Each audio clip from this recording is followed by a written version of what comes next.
Hello, my name is Matthew Chan. I am the author of my book, The Intrepid Way. And the subtitle of the book is How to Create the Freedom You Need to Live the Life You Want. I wrote this book back in 2003, and the whole premise of the book is not to teach people how to get rich. The whole point of the book was to get free. And quite frankly, I find that a lot of people are trapped in jobs that they don't enjoy. And people think that they have to work in their jobs until they're 65. And I found out when I left the corporate world that that did not have to be the case. And in fact, I continued to enjoy the freedom of not having to be part of corporate America. And that's not to say that it's a bad thing working for corporate America, but I certainly come from the school of thought that there are risks in being dependent on corporate America.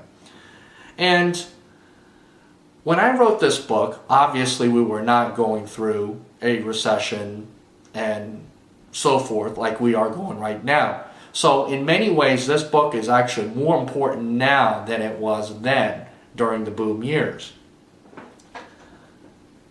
What this book about is it's about entrepreneurship, it's about the entrepreneurial spirit, it's about the entrepreneurial mindset.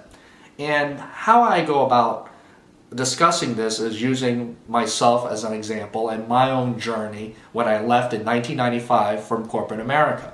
When I left, I gave notice to the company I was working with, and I went to a sabbatical. I didn't go to another job, I didn't have any assignments, I just simply decided to quit, and I decided to sit back and reflect. And during my sabbatical, which didn't last long at all, it lasted all of maybe 30 days, I was back up and working again, except with a whole new, renewed sense of purpose. I became a technical trainer and instructor, and I traveled all over the United States, and I made quite a bit of money along the way. So it was a good life during that span of time. And then around 1999, I got restless again, and I decided I wanted to leave the IT field altogether. Now, as you might expect, for my friends and family at the time, for them to see me want to give up what I had put 10 years of my life into, that wasn't met with a lot of support. In fact, it was met with a lot of skepticism, criticism, and even some fun at my expense. Obviously, I didn't care for it very much, but I stomached it through at the time.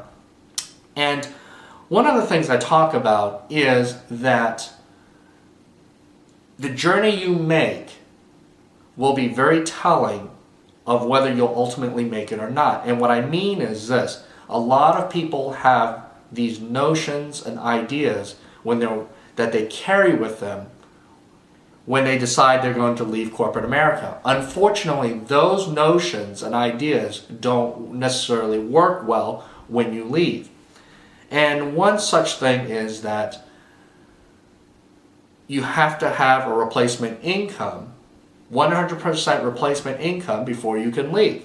Well, it's a great idea, but in practice it can be very, very difficult. And in many cases, it's actually impractical. Another notion is that if you think that you're going to successfully make the journey moving forward and making changes in your life without changing the people in your life, that is also a false notion.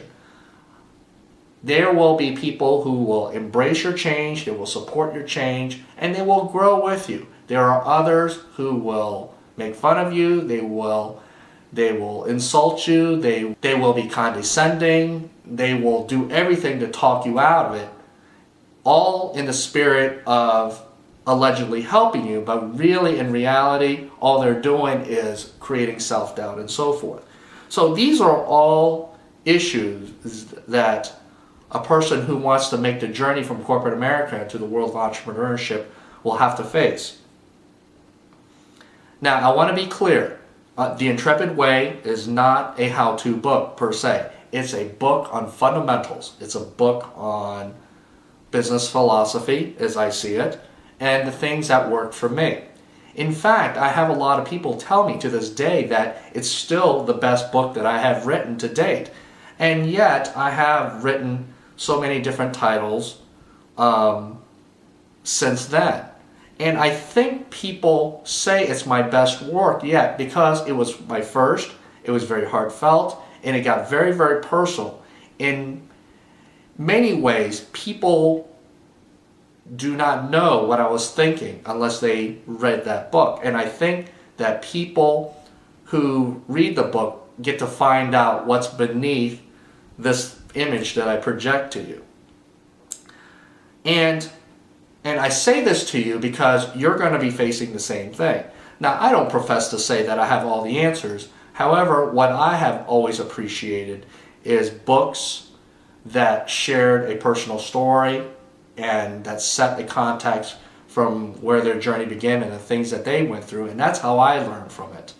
So, technical knowledge is important, without a doubt. But I will say that there is no shortage of people who have plenty of technical knowledge, but they don't know the first thing about being independent. And when I mean being independent, I'm talking about being free of corporate America and not having to rely on a steady paycheck. Now, if all of this sounds interesting to you, I encourage you to pick up a copy of The Intrepid Way. I think you will find it very interesting reading, and it might even open your eyes a little bit. I will warn you, some of you will get upset about some of the things I say, but it is not meant to be personal. It is just simply me sharing the things that I learned along the way. Some people will love it, other people will hate it, but either way, you'll be thinking about it. As I wrap this video up, I want to thank you for taking the time to find out more about my book, The Intrepid Way, and finding more about me. I hope you will come back and look for my other videos.